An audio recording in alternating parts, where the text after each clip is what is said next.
El primer ministro de Israel, Benjamín Netanyahu, dijo este domingo que la fase intensa de la guerra contra Hamás está a punto de terminar, aunque advirtió la guerra no va a terminar.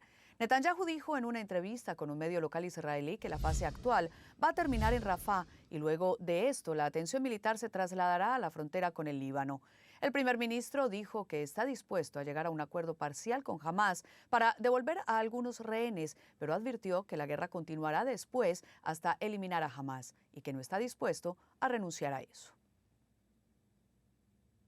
Estamos en una pausa, estamos estancados, estamos en un estancamiento que al mismo tiempo tiene una parte de alerta, porque si bien la situación en Gaza, la situación humanitaria en Gaza, con la entrada de Rafah y demás, ha mantenido la falta de suministros de auxilio, comida, combustibles, etcétera, la situación humanitaria, dependiendo de los conteos, podrían estar llegando hasta las 37.000 víctimas, los rehenes siguen en manos de Hamás. Es decir, llevamos 8 meses y medio con una operación que lo único está subiendo las cifras sin llegar absolutamente a ningún lado. Ahí está el estancamiento. Ni de un lado ni del otro. Al mismo tiempo, las distintas opciones que se han barajeado alrededor de posibles ceses al fuego, acuerdos de paz, pacificar un poco la zona, empezando por, quizás, si nos vamos de atrás para adelante, las últimas palabras del presidente Biden, terminaron también en un nuevo estancamiento que viene desde las aparentes contradicciones entre sus palabras con las de lo que podía decir Hamás, con lo que se decía en Qatar o lo que mismo decía Netanyahu, con una parte que es mucho más complicada para ese estancamiento, que es Hezbollah,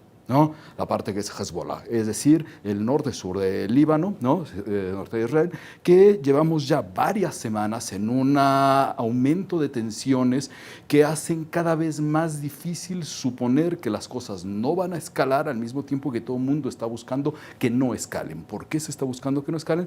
Porque no es lo mismo Gaza que Líbano. ¿Por qué no es lo mismo? De entrada podemos pensar, y si queremos en términos periodísticos, de entrada hay prensa. Y está sí la hay presión, prensa. está la presión misma de Israel, de Netanyahu, a Estados Unidos para el envío de armas, es decir, el apoyo. Y la queja de las últimas horas de que se ha reducido drásticamente ese apoyo de armas, y ese apoyo se ha reducido no solamente por las presiones locales, las presiones internas de Estados Unidos, sino por las mismas presiones que se encuentran en la sociedad israelí con estas marchas. A ver, la marcha que acaba de pasar el día de ayer es al parecer la más numerosa, y cada fin de semana se tiene la marcha más numerosa por ese preciso estancamiento, ¿no?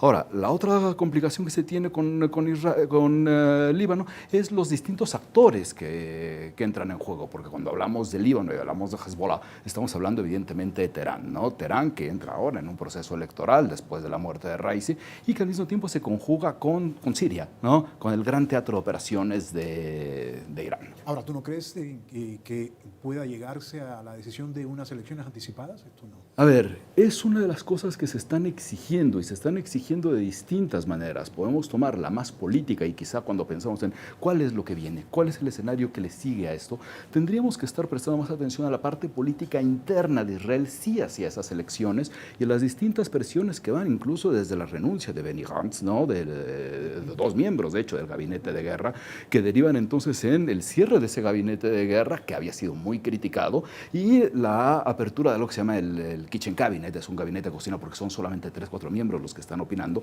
que no hacen un cambio drástico, pero que al mismo tiempo permiten la entrada, sí, de la extrema derecha que está atrás de Netanyahu, y que son los que de distintas formas están tratando de encontrar qué hacer con su propia situación política ante el ya evidente desagrado que vemos en las protestas. Con este panorama que pintas, Marwan, y estamos, ¿qué? ¿9 meses? 8 meses y medio. 8 meses y medio. Más o menos. Sí. Yo no le veo salida por ninguna parte. A ver, está complicado pensar en una salida. Ahora, si pensamos en cuáles son los espacios donde podría haber salida, obviamente sí está por un lado acciones de Estados Unidos, es decir, un aumento de presión, pero Estados Unidos tiene al mismo tiempo su mismo proceso electoral. Cuando vemos cómo se está leyendo muchas veces en Estados Unidos, Gaza, Israel, se ve en código electoral norteamericano, es decir, ni siquiera ya estamos viéndolo necesariamente con el código del lugar de conflicto. La mayor presión es presión local, ¿no? Si pensamos en algún tipo de salida, es por vías de presiones locales hacia los mismos ajustes políticos, no solamente con la salida de Gantz, sino qué es lo que está pasando con las otras fuerzas de oposición dentro de Israel, que justo lo que están diciendo es, van 8 meses y medio para sus intereses, para lo que está de este lado de la ecuación.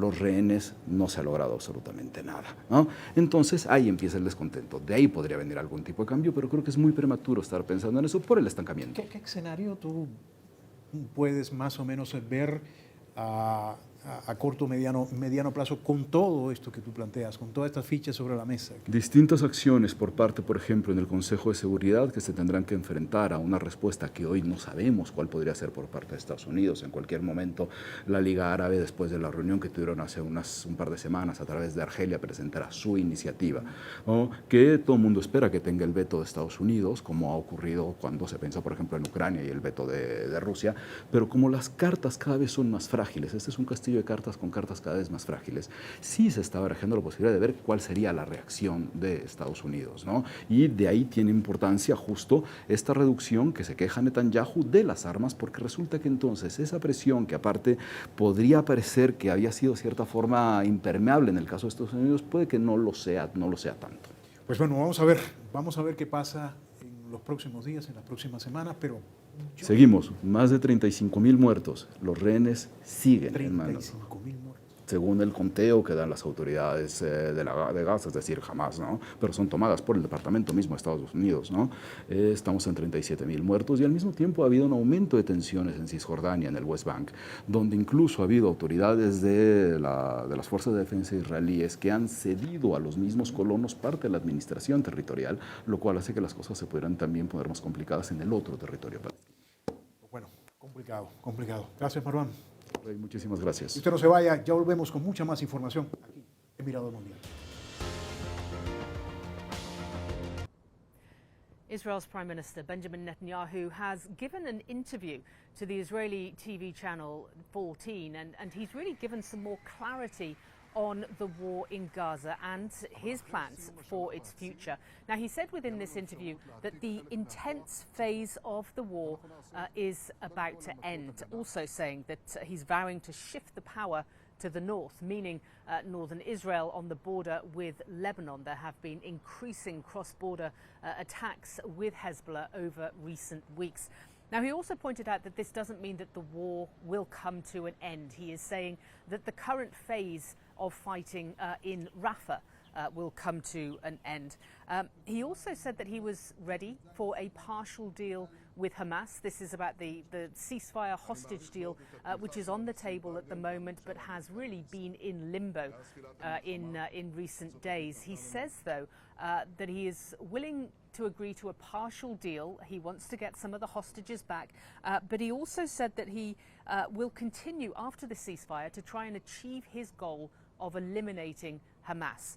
Now, of course, this may well be problematic for Hamas. We have heard consistently from Hamas officials that they want a specific timeline for a permanent ceasefire for this war. So it may even make it more difficult for the two sides to come to any kind of agreement now on this ceasefire hostage deal, which I must add has been stalled somewhat over recent days. He also pointed out he wants to bring people back to the north, meaning tens of thousands of residents who have been evacuated due to the tension up north. And he said that he would like a political agreement. That would be great, but if it's not possible, we will do it another way. Now, of course, on the Lebanese side as well, there are also tens of thousands of residents that have had to be evacuated. So this interview really giving a little more clarity on where the Israeli Prime Minister is and what he plans for the coming potential days, weeks. There is no timeline when it comes to these clarifications. Paula Hancock, CNN, Jerusalem.